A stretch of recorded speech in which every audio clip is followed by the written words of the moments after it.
Hey Malifaux fans, this is Crazy Carl from the Weird Forums, back with another Malifaux video battle report. Today at a 35 Soulstone scrap that I played against Twisted Metal from the Weird Forums.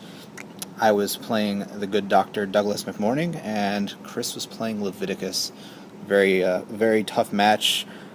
I fear Leviticus in Chris's hands. He does some very naughty things with him. Not nearly as naughty as before the berry nerf, but still pretty naughty. Soulstone Miner was pretty beastly. So you can see the board, a lot of blocking terrain, lots of avenues for charges and shooting and things like that.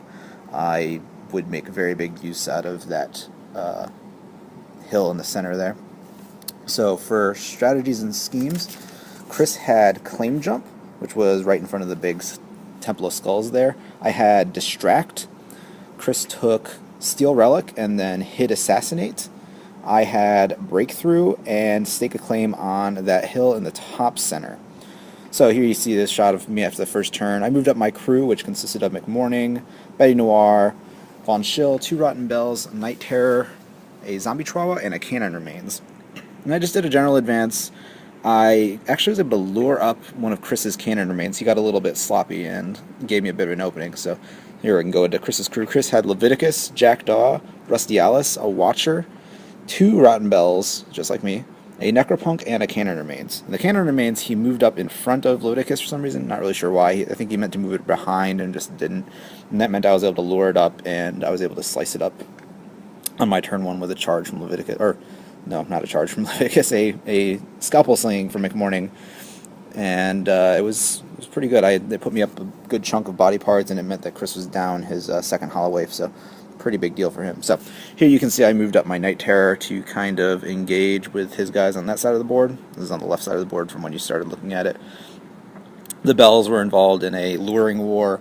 Von Schill moved up behind that giant gray cliff in the center of the board, so he was able to kind of pop out and take pot shots at things, which was pretty cool. So here's just another shot of my bell. My bell was lured up, and I think I lured once and walked back and then lured it again. It was very messy. The Night Terror, I really wasn't sure why I took the Night Terror in this game. Actually, I took it mainly as an objective grabber to grab the Stake of Claim and Breakthrough, and as it was, it just kind of bounced around the entire game. So on the second turn, McMourning summoned up a Flesh Construct, which he had engaged with a Rotten Bell, which is up on top of that Temple of Skulls.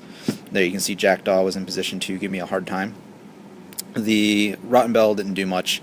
However, Rusty Alice took a series of rapid fire shots into that close combat and headshotted my Flesh Construct twice, which was very unfortunate for me with only 3 cards in my hand, so ended up dying. So there you can see it's no longer in play. I did get Betty out, and Betty took out a Hollow Wave, yeah, those things that are pretty good. And you can see there the Watcher is just kind of hanging out behind the hill there. And Betty was in for a rough time. And turn 3, Chris had, what's his name, Jackdaw. I'm just not remembering any models apparently. Jackdaw floated up, and there you can see Betty engaged with that Rotten Bell. It didn't last very long because Jackdaw went up, put up his no cheating bubble, which I can never remember the name of, and then got a severe off on Hangman's Knot and Hangman's Noose. Hangman's Knot.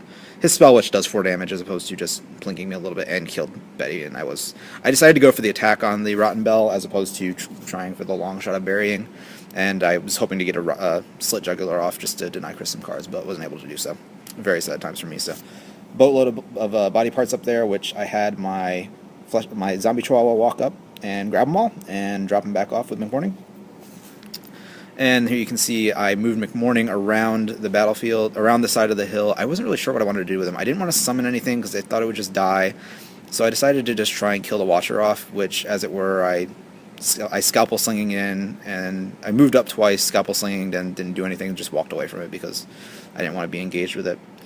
So here you can see Leviticus has moved up the board. And Leviticus hadn't been doing much for most of the game. He had been kind of sitting back, Chris had been sitting back with him, waiting to pull the trigger. And I had Von Schill kind of popping in and out, taking pot shots at things.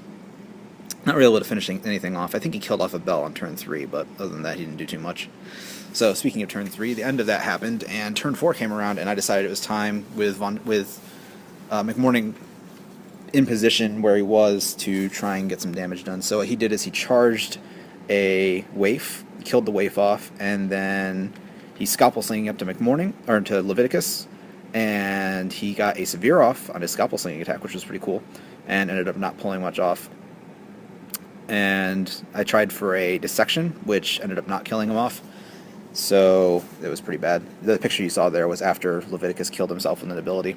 Chris was worried about not being able to kill himself, and he had another waif that was behind some cover, so in pretty good shape, but I popped out Von Schill, took a pot shot at it. My negative twist hit a 6, so I needed to hit a 5 on my Soulstone and failed to do so. So it set me up for a pretty bad turn. Here you can see Chris on turn 5 advanced up his waifs and Leviticus and just moved on to the claim jump, and there's very little I could do about it. The Necropunk had been sitting up on top of that hotel for a while and just kind of went down to cement his lead there. So I was basically trying to deny him points at this point, but the problem was Chris had already gotten a point from Jackdaw, and it was going to be really hard for me to come back from that. So McMourning eventually did fall. Leviticus was able to get off a severe, and with a prevention flip I was able to stay alive at 2, but the next turn Chris won initiative and was able to kill off McMourning. So I was left with Von Schill, and a Rotten Bell. So I had very little left. Fortunately, Von Schill flies, so he flew around behind that cliff there and just tried to take my points. Chris knew I had Breakthrough, but he didn't know I had Stake of Claim, so he didn't know I was sitting on 3 victory points with Von Schill there. That didn't stop him from trying to kill him off. So I had Von Schill take a shot at the Rotten Bell. After I walked, I don't know why, I knew I was in range, I just decided to walk anyway. Took a shot at the Bell and killed her, but with the slow die action, fortunately Von Schill was able to flip high enough to not get lured away, because otherwise he'd run out of AP. Here you can see Leviticus dealing with the Rotten Bell after he had his failed attempt on Von Schill's life prior to that.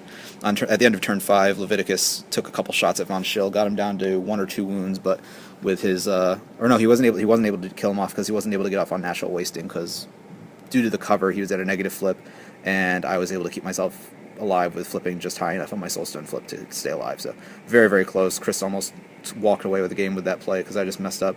So you can see Von Schill sitting on his 3 points at the end of the game, fortunately for me.